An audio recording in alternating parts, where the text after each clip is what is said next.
Welcome to Whole CEO with Lisa G. I'm the best-selling author of The Boss Weight Loss. I'm bringing you the top tips to be unstoppable. This is a once-in-a-lifetime opportunity to actually pull up a chair with today's top experts in mindset, weight loss, business, and more. Learn our top tips so that you can have more energy, be fit and resilient, feel unstoppable, unshakable, and unbreakable. She's the CEO of 𝑳𝑨𝑽𝑹𝑨.com and co-founder of Vita Street LLC and former Radio City Rockette. She's internationally recognized for her business achievements and gender equality advocacy in corporate America, and is regularly engaged as a motivational speaker to share her unique story and her thought leadership in forums such as Web3, Financial Expo, and the Financial Marketing Summit. Welcome to the podcast, Laura Casselman. Thank you for having me join you today. I'm so thrilled to have you. I love that you were a Rockette. That's super cool. Thank you. I thought so too, and I still do, even though it seems like a lifetime ago now. You still get to brag on it. It's pretty awesome. And let's just jump into the content. I want to talk about the power of no and why you need to know your no. So let's jump in with that topic. It's a great one. Thank you. I'm a big believer that if you are going to accomplish your goals in life, you're going to reach where you want to be in life, you have to learn to exercise the word no. I also think that for females, it's harder to use the word no than it is for males, for the sheer fact that, one, we've been conditioned to always be available. We are super women. We get it done. Whether we have children or not, we are multitaskers. We are just juggling so many balls all the time that we're always like, sure, I'll get it. I'll do it. I can handle it. Right. But if you want to reach your life's biggest goals, you have to know what helps you reach those goals and say no to everything that doesn't support those things. So I think it's super important we use the word no. We say, right now I can no longer fit anything else on my plate. Thank you for thinking of me, though. We can decline in a very polite and respectful way, but also stay in our lane of where we're going, and also not be ashamed of saying no. I love this topic. There's so many things to dive into, but I really feel that when you are a student of your calendar and you know what is going to progress your goals and what's going to be a time suck, that by saying no to something else, you're saying yes to yourself. And I love unpacking the way that you sandwich it with a compliment and then say no. Isn't that a really good way to hold boundaries as a woman? Absolutely. And it really works for anyone, not just women, but I do feel that women in particular have a hard time saying no. And it is considered a four-letter word a lot of times for women in business. It's like, oh, Laura said no. Well, she's not very easy to work with. Of course, I am easy to work with, but I have to do what's right for my companies and for my board of directors and my staff. Sometimes I have to say no. And I love the way you're polite and firm, because people respect you more when you have boundaries than when you don't. So by saying, thank you for the opportunity, I wish I could do it, but that is not going to work for me. Let me know how it goes. Something like that is just a simple way to sandwich it all, right? Absolutely. It's great to be thought of, right? And say thank you. But then you just have to say, my calendar will not afford me any more hours in the day. I wish it would. We all do, but it doesn't. Right. But that's so powerful. I love that. I hope you guys are taking notes. And I want to jump into our next topic. So why do we have to know our strengths and don't let them become weaknesses? I think knowing our strengths is super important. And I think it's something that starts when we're children. And if you don't have enough freedom to figure out as a child what you're really good at doing and what brings you joy, then you've had a miss as a child, but that's okay. As an adult, take responsibility and figure out what makes you happy, what brings you joy, what you're good at doing. Now, sometimes those two do not align. Some of the things I'm really good at doing at work and that bring me in a lot of money do not bring me joy. Mhm. But ultimately, having money to afford the things I want to do does bring me joy. So Yeah. that's a strength. And I will ride that strength all day long. But knowing your weaknesses, like not allowing your strengths to become your weakness, is also something we have to be very aware of. For me personally, I love to work. I do. And I can work all day long.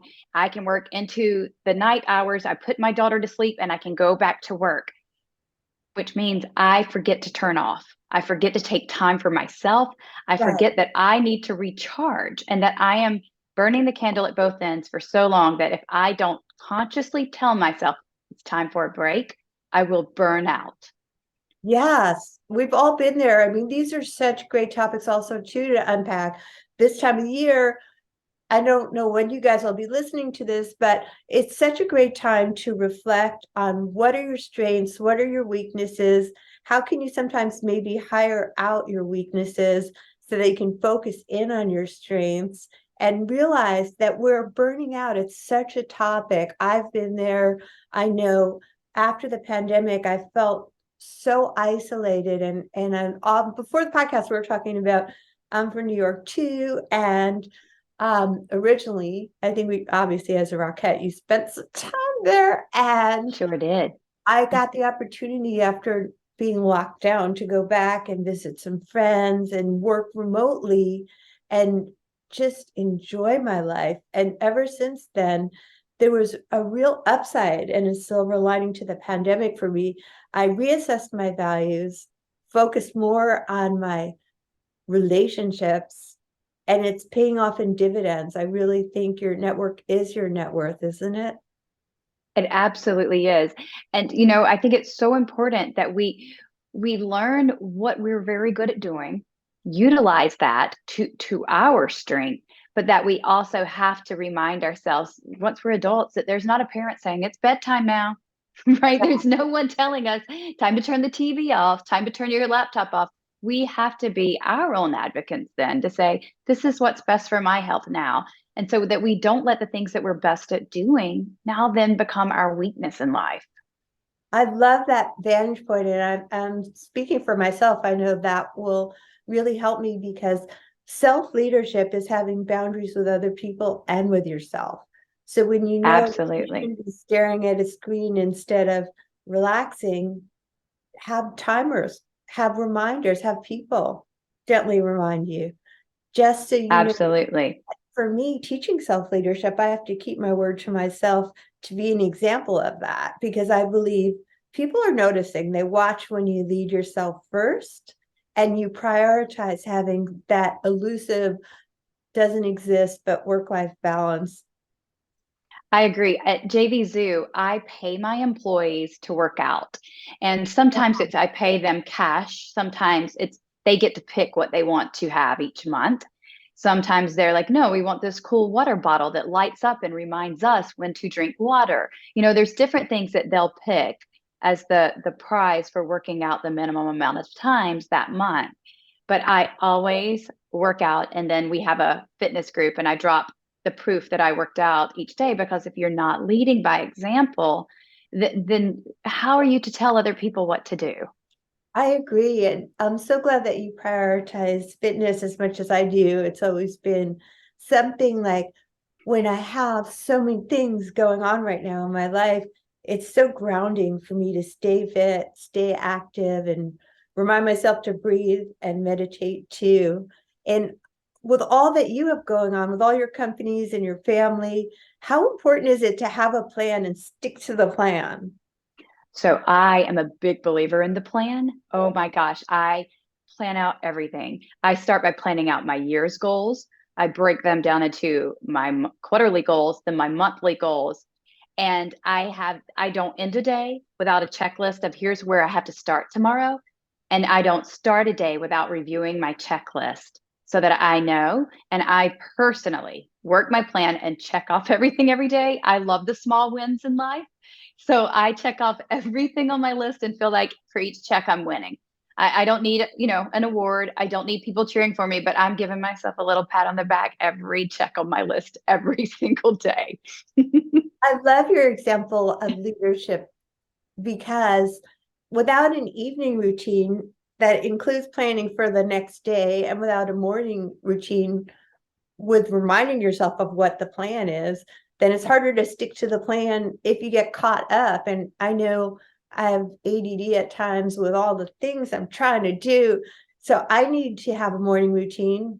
I'm strict about that, an evening routine, and just planning. Because obviously, if you don't plan, if you fail to plan, you plan to fail. Isn't that correct?